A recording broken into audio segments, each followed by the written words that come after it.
that we needed to inform our community as soon as possible, and that's why we're here tonight. As you know, since Saturday, August 5th, 12 days ago, the Harford County Sheriff's Office has been working around the clock to get justice for Rachel Morrin and hopefully bring peace to her family. Since that first day, over 300 community tips have flooded our inboxes and emails. Her death has grabbed local, state, national, and international headlines, everyone with the same goal: find the killer and bring justice to Rachel. DNA evidence is part of nearly every modern-day investigation, and in Rachel's case, DNA evidence was collected by our Forensic Services Unit. That DNA was analyzed by the Maryland State Police, and it was ran through the National CODIS system.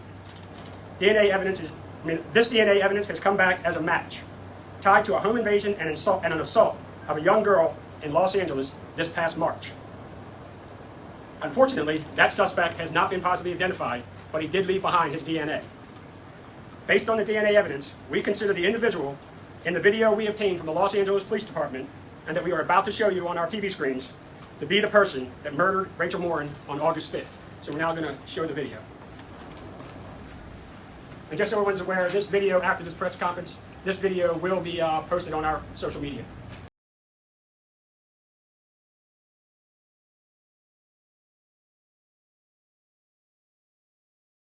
When you're ready, we're going to post it on our social media. Based on our analysis of this video and witness observations, we believe the suspect to be approximately 5'9", 160 pounds, and of Hispanic descent. If you have any information about this suspect, we are asking you to please call our detectives at our tip line. And the tip line number is 410-836-7788. We've also established a dedicated tip email address, and that email address is rmtips@harfordsheriff.org. Again, that's RM as in Rachel Morrin, tips at harfordsheriff.org. We want to make it clear that we believe the suspect acted alone, and he doesn't represent the entire Hispanic community of Harford County, who we are now partnering with to identify this suspect. I know I can speak for the sheriff when I say we are immensely proud of this community. Our community will not be defined by this tragedy. Our community is one that will work together to get the job done and bring this suspect to justice. In the meantime, in the light of this new evidence, I urge our citizens to use caution while walking on our trails and throughout our community.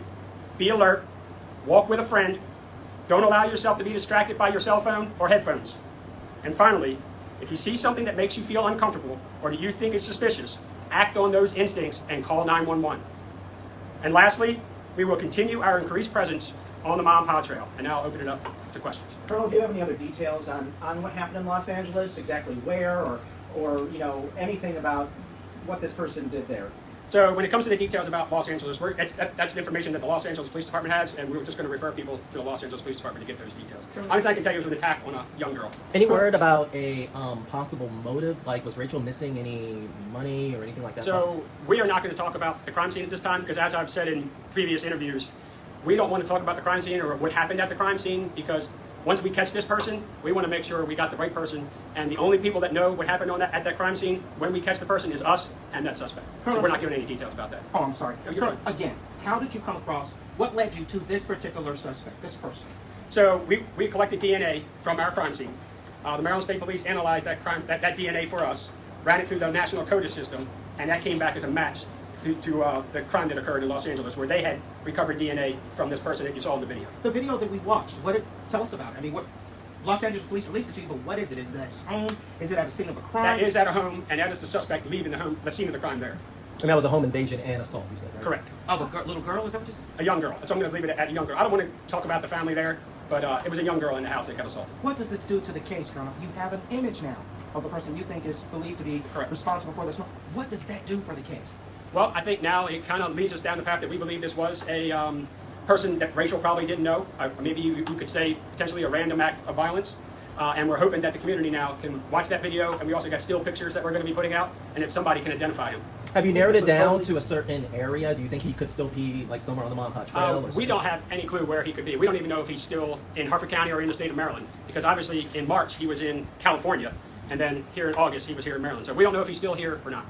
Do you have any evidence that he was targeting people along that trail, or do you believe this was completely random? I don't want to be speculating. We do not know.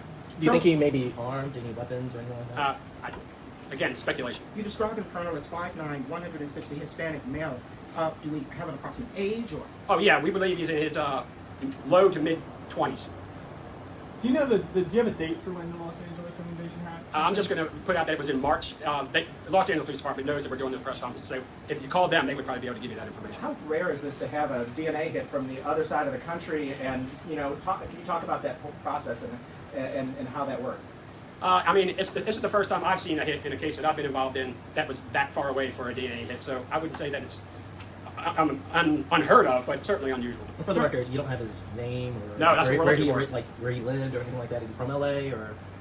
We don't know. Okay. We know nothing more about him other than he was in LA and committed that crime in March, and he was here in August and is the murderer, we believe to be the murderer of Rachel Morrin. To follow up on that question, you identified him through DNA evidence through this database. So there's no name associated with No. that? No. There's no name associated because it's just evidence from a crime that was submitted.